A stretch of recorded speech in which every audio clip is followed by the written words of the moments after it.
All right, so now let's talk about systems of linear differential equations.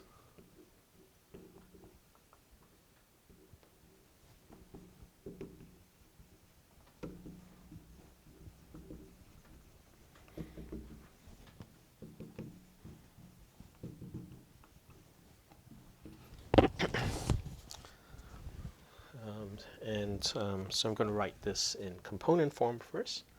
X1 prime is equal to A11 x1 all the way up to A1n xn, and xn prime is an1 x1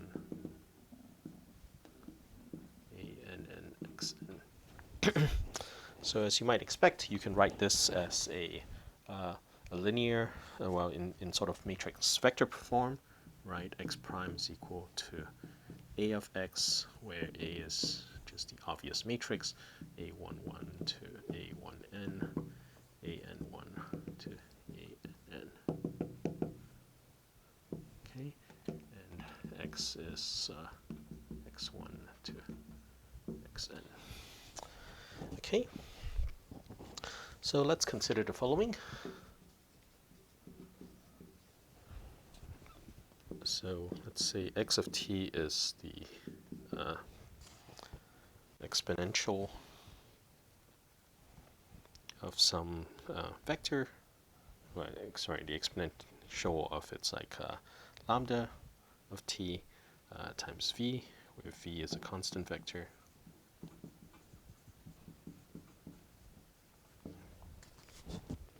So I'm going to look for solutions of this form, right? So I'm going to seek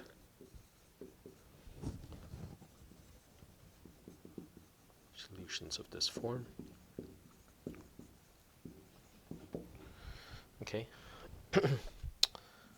So I'm if you assume it's like that the solution has this form, it's like then when you substitute it into that differential equation, what you get obviously is that x prime, right, which is just the time derivative of x of t, right, which when I differentiate this is lambda e to the lambda t times v, right?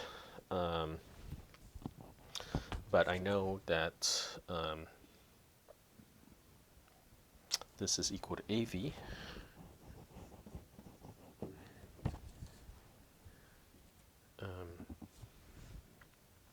Sorry, no.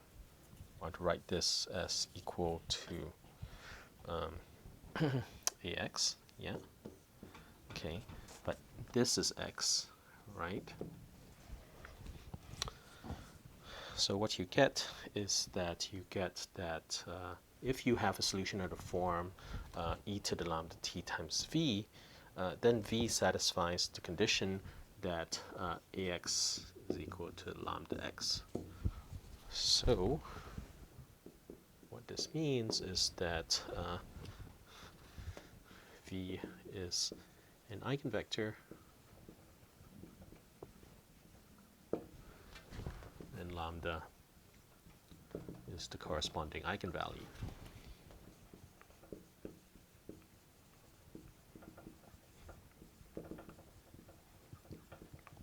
All right.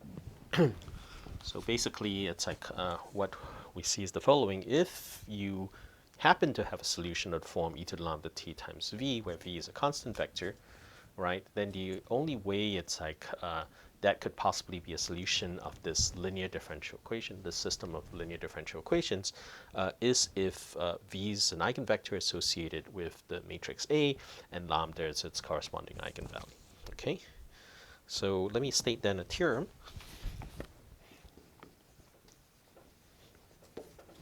Right, if lambda is an eigenvalue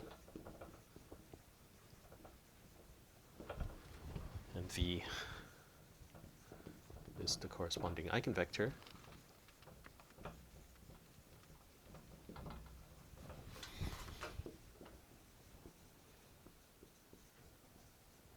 for the matrix A,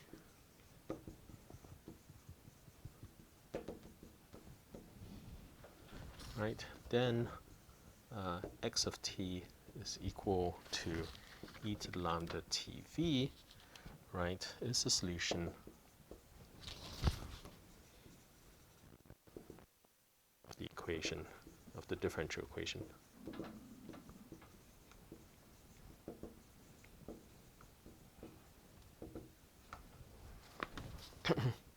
X prime is equal to ax, right? So this is really just summarizing, it's like what we observe here. Okay.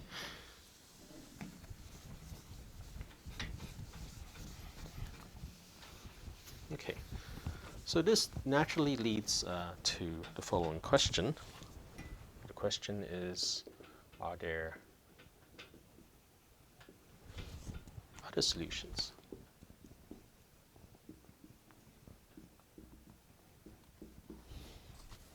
Okay.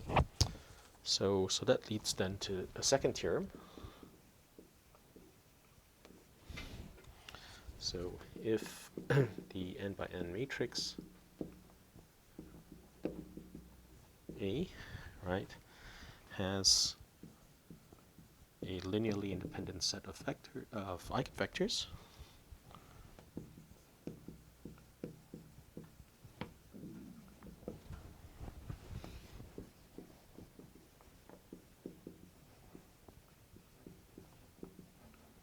let's call them v1 to vn, right, with the property that avi is equal to lambda I vi, right, then the solution space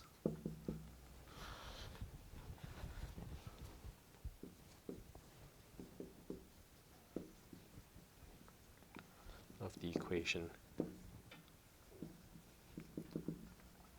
x prime is equal to ax, right, has a basis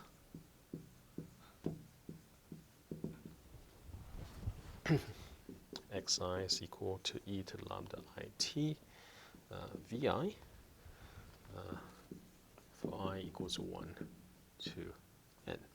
Okay, so what it's basically saying is that if you happen to have this matrix A, which has a complete set of linearly independent eigenvectors, right, then what happens then is that the solutions of it's like the differential equation x prime is equal to a of x, right, is given by an arbitrary linear combination of these functions, which are of the form e to the lambda I t times this eigenvector vi, right? So you can take linear combinations of this, it's like, and you still get a solution of this differential equation. Okay, so let's try to prove this.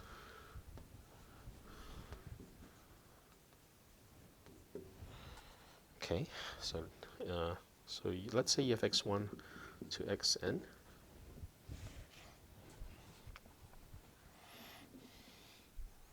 Okay, you want to show this is linearly independent, right?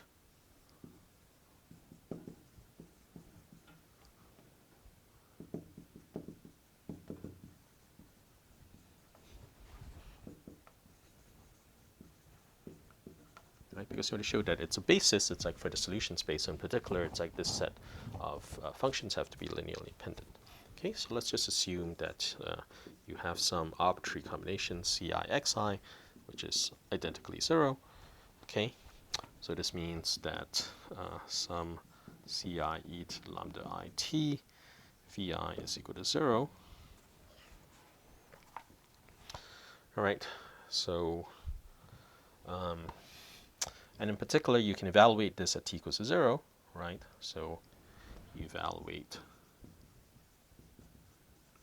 at t equals to 0, right? So this means the sum of ci vi is equal to 0, right? But vi, it's like, is a linearly independent set of eigenvectors, so that means that the ci's are 0, right? So that shows you that arbitrary combinations, it's like of this set of functions, right? 0, it's like only if it's like those coefficients, it's like are all 0. Okay, so that's implies linear independence. So that's not so difficult. It's like it's just a consequence. In some sense, it's like of the fact that the VI's themselves are a linearly independent set of eigenvectors. Okay, so that's the first part. So the second thing one wants to show is that any solution is a linear combination of these xi's, right? So any solution is a linear combination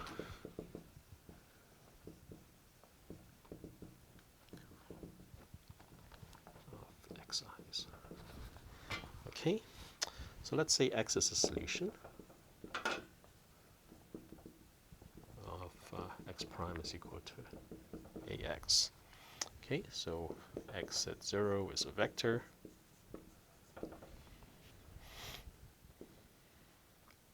And I can write x0 as this combination of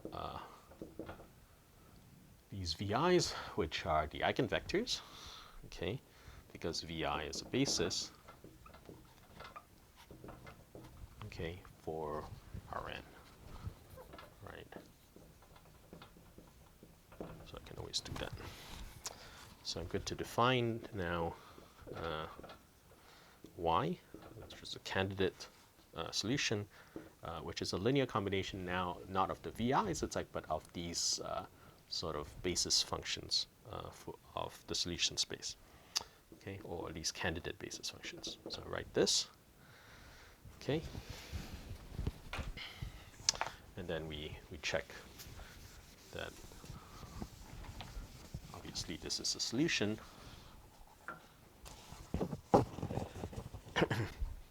So y prime is just the sum of the ci's xi prime, right, which is equal to the sum of ci lambda I e to the lambda I t vi.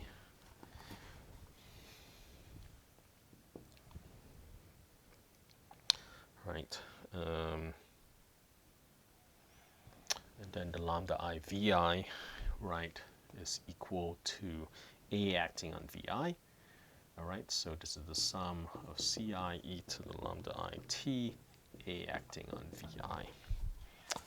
Okay.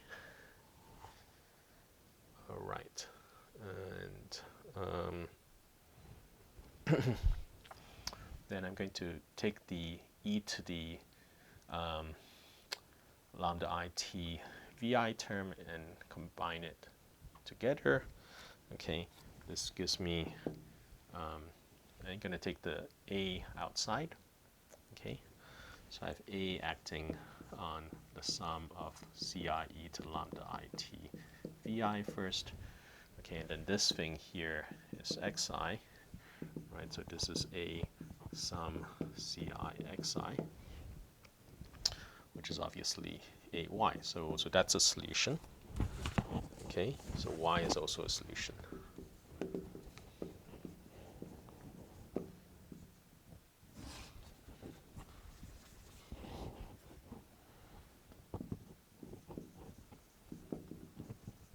So in addition, of course, x at 0 is equal to y at 0, right? So hence, by the uniqueness theorem, it's like for the system of linear differential equations,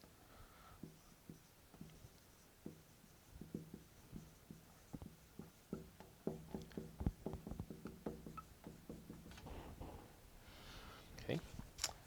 All right, which is sort of what we need to show, right? So we showed that x1 to xn is linearly independent.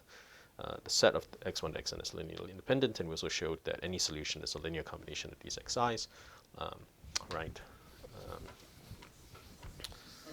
So that's where we are at so far. Okay, so that's that shows you then that yeah, you know, it's like that shows you it's like what you need to have, it's like for the statement of that theorem. So let's maybe look at an example.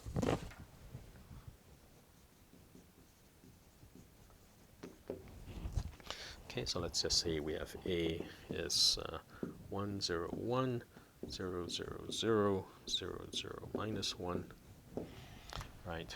And x0 is 5, 7, and 6. Okay, so we can write down it's like the eigenvalues it's like of the matrix by writing down the corresponding characteristic polynomial, right? So the characteristic polynomial, we can find the eigenvalues by solving for the roots of the characteristic polynomial, right? Which is just the determinant of a minus lambda times the identity, right? So this is 1 minus lambda minus lambda. So, okay, so I'm just going to write this down.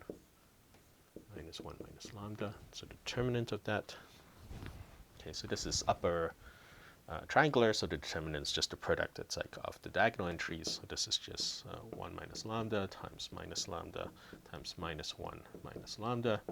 So that tells you that lambda 1 is 1, lambda 2 is 0, lambda 3 is minus 1.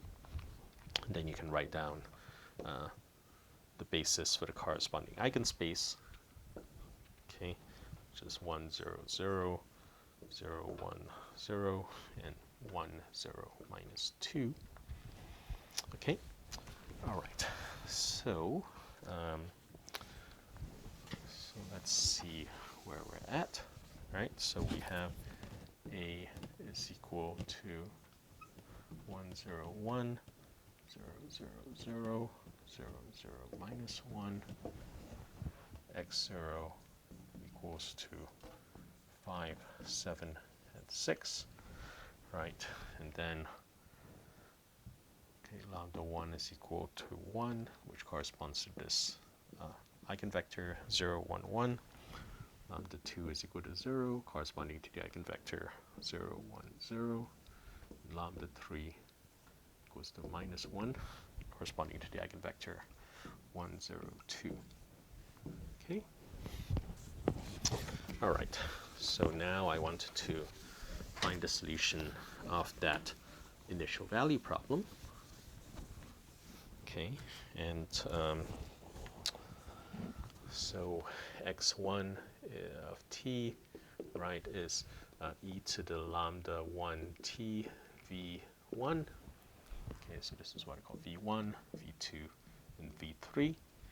Okay, so this is e to the lambda t 1, 0, 0.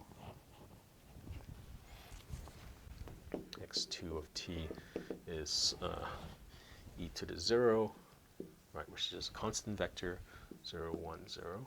So this is just going to be 0, 1, 0. And then x3 of t is going to be e to the minus t. Oh, sorry, that's not lambda, right? So e to the t here. E to the minus t 1, 0, 2. Okay. So the general solution is just an arbitrary linear combination. It's like of these basis for the solution space. So x of t is equal to alpha x1 of t plus beta x2 of t plus gamma x3 of t. All right, so we want to write down a linear system now. Okay, so I want that alpha 1, 0, 0 plus beta 0, 1, 0 plus gamma 1, 0, 2. So I'm evaluating this equation at t equals to 0. So at t equals to 0, right, then you have this is equal to the initial data, which is 5, 7, 6. Okay. So just reading this off, it's like you can easily see that beta is 7, gamma is 3, which then means that alpha is 2.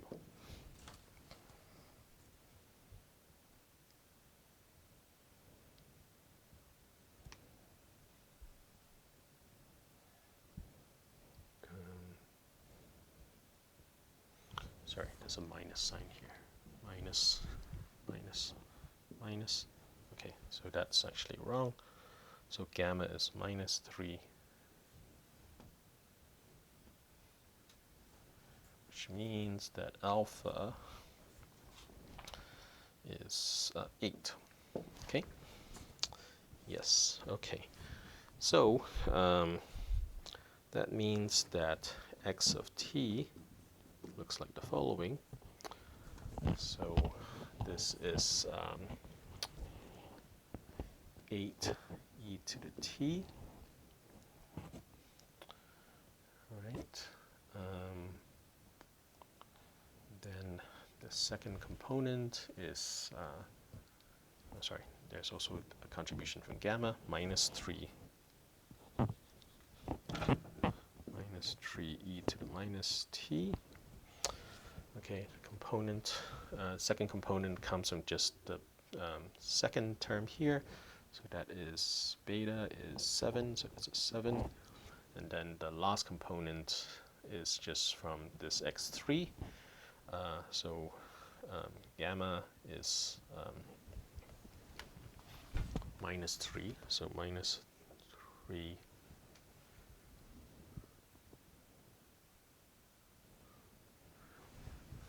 e to the minus t times minus 2, right? So this is just 6. Okay, this is 6. Okay, yep, so that's what the solution.